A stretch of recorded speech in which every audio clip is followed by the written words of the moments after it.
Good evening, and thanks for listening to Dark Thoughts of Hope. I'm your host, Teresa Foley. So I just got back from doing a lift. I went all the way to Plainsfield, I think. It was like an hour and a half away. I took a lady up there who was going to the airport in the morning. She was from Georgia, the country, not the state, which was awesome. She was nice. She bought me a shake. So I told her I had to stop and take out toll money because I didn't have any.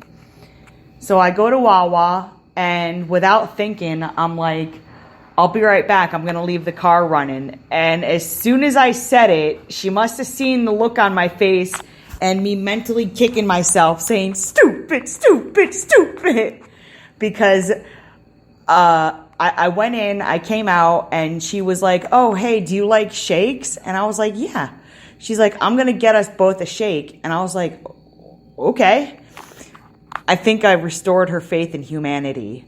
I was willing to leave my car unattended with a perfect stranger, and she took that as a gesture of trust, which it was. She could have taken my car. Anyone could have taken it. But I guess the lesson that I'm trying to say is there are good people out there. Sorry about that. My mom came home, and I didn't want background chattel. But that is what I took from it. I mean, I could be wrong. She could have just been a nice lady. I don't know. So today's topic is writers. And most particularly, their fascination with death. I always assumed that it was the ADHD in me that had me, I wouldn't say obsessed with death, but fascinated by it. When you've seen so many people in your life pass away, some of them, well, actually most of them before their time, you're no longer scared of death. You're more curious about it. And I recently learned that a lot of writers are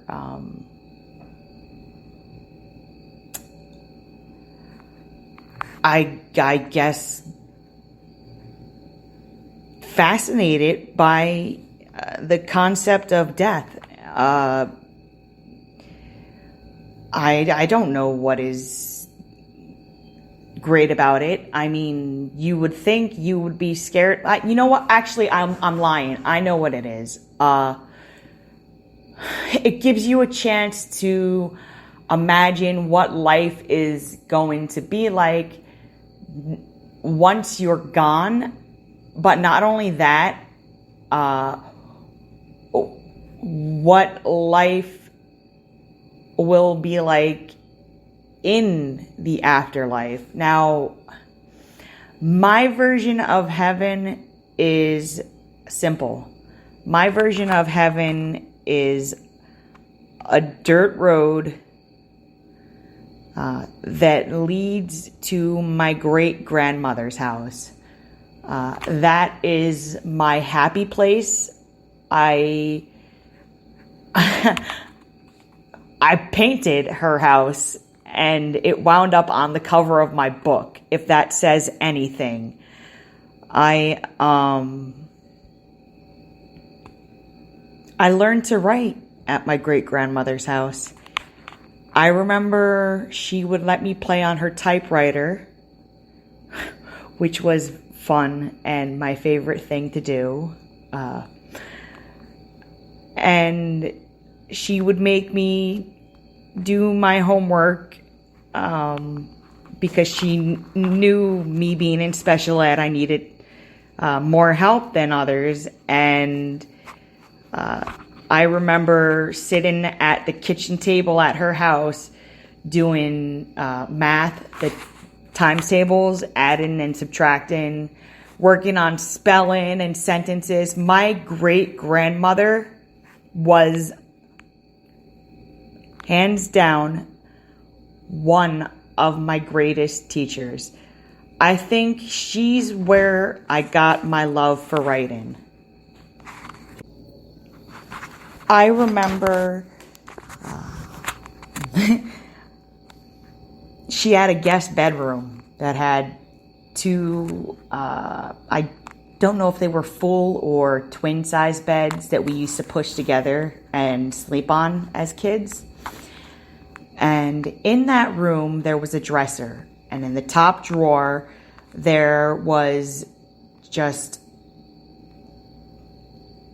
old newspaper clippings. And I remember that I would take them out and I would read them. And I really think that is where my fascination with writing began.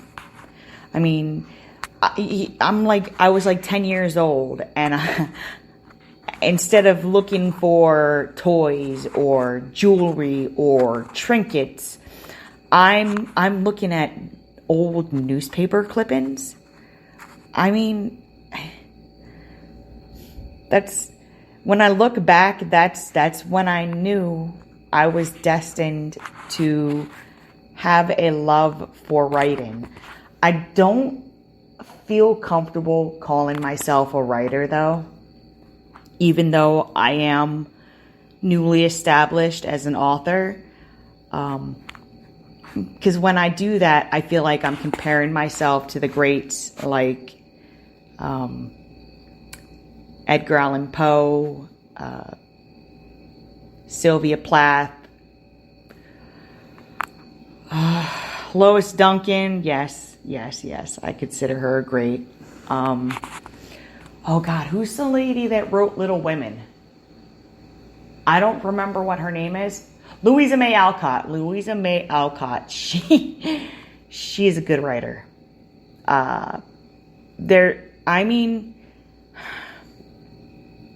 Huckleberry Finn. The books that we grew up on are the books that I consider classics. Do I think my book has the potential to be one of those? I don't know. Maybe.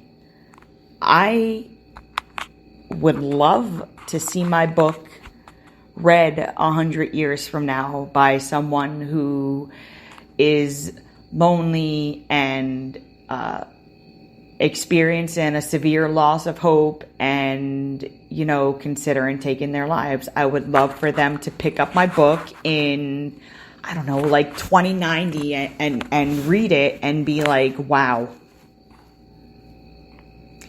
Even back then, people were going through what I'm going through. And then they'll pause and think about their actions. And that's why I wrote the book, and that's why I'm doing this podcast. I don't know exactly how many of you are listening. If you would like to do a shout out in the comments, I will definitely say hello back. But I just wanted to come in and say how I was blessed today, and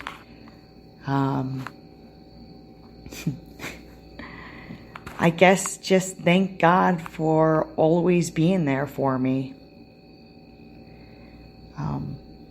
He's my one constant, and I'm learning to trust him a little more by the day.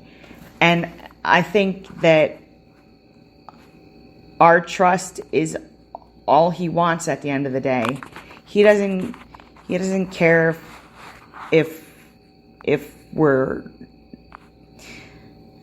sinners or alcoholics or druggies. He wants to help us. We just have to let him. And I finally am letting him, and I gotta tell you guys, he's coming through for me. He really is. I mean, the nudges that I get to do things, they may seem random to everyone else, including myself, but I know they're pushes from God. So let's have a moment to thank him for the blessings that he's given us in our lives.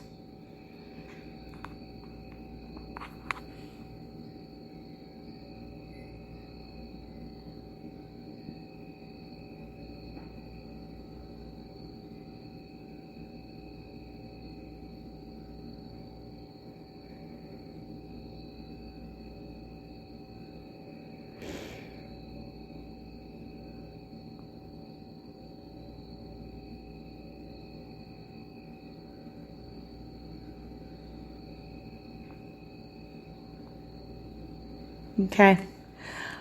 I'm not going to keep this podcast going much longer. I just wanted to pop in, share my story and my good news, and have a little second to talk with God and you guys. And I will be back on tomorrow to read some more of Lois Duncan's I Know He Did Last Summer. You guys have a great night, and God bless.